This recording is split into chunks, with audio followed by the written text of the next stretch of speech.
Estamos aqui reunindo alguns aspectos que podem afetar a produtividade da gente. Hábitos que podem ser negativos. Por exemplo, acabei de falar que tem pessoas que não sabem dizer não.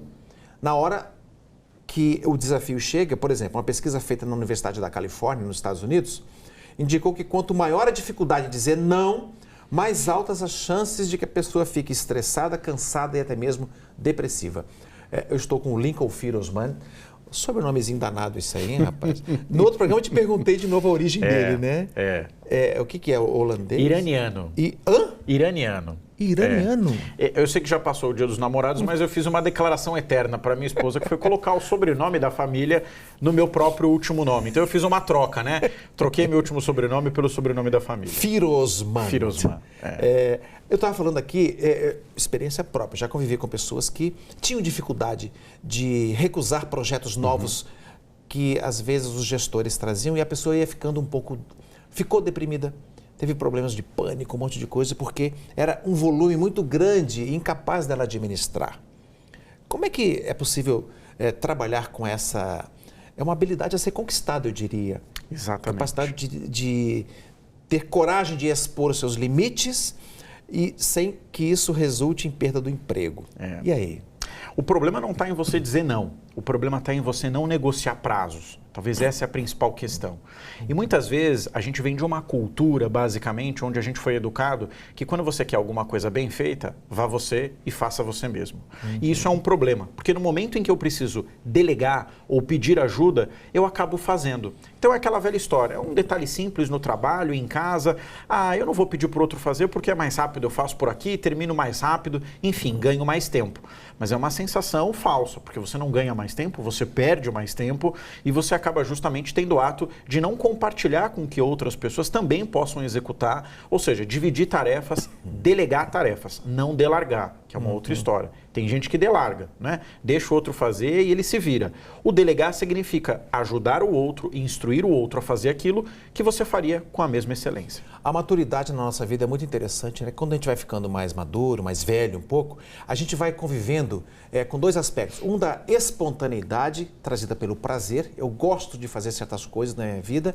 E a disciplina para que eu aprenda novas habilidades, novos talentos e coloque em prática algo de maneira clara, organizada e rápida para trazer resultados imediatos. Isso faz a diferença muitas vezes no profissional, numa empresa que está sendo avaliado o tempo inteiro. Então, a capacidade de trazer resultados e produtos para a empresa é muito interessante. Acontece que muita gente não quer ter essa disciplina de aprender algo novo. Você é um professor universitário, você ensina pessoas a pensarem de maneira proativa, competitiva, para que elas possam ter lugar no mercado de trabalho. Da mesma maneira que é possível acompanhar um aprendizado como esse, as empresas hoje têm ferramentas poderosas para investigar que a produtividade também caiu, né?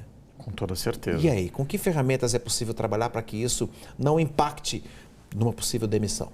O mais importante é você ter uma agenda de trabalho. E uma agenda significa, de fato, você colocar no papel ou no computador tudo aquilo que você faz, do momento em que você chega ao trabalho ao momento que você finaliza a sua jornada de trabalho. E isso requer disciplina, porque as pessoas, às vezes, até fazem abranches num primeiro momento, mas como a disciplina ela exige uma rotina diária, ou seja, revisitar em que momento você precisa ajustar alguma questão do seu trabalho, as pessoas acabam fazendo isso na primeira semana e depois deixam para lá.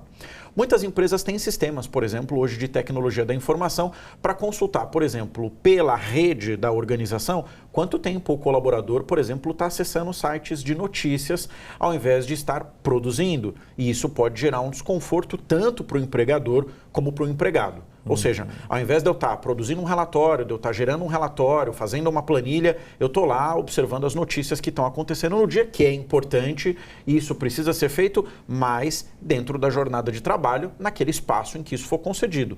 No intervalo, no almoço, antes de entrar no trabalho, depois de sair do trabalho. Estou falando aqui de, às vezes, revalidação dos conteúdos teóricos que eu tenho na minha área de trabalho.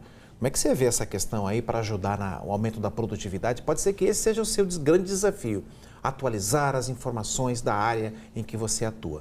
Como é que você vê isso daí, já que você está numa área acadêmica que trata de assuntos geralmente desafiadores para quem quer se manter competitivo, se manter produtivo no mercado?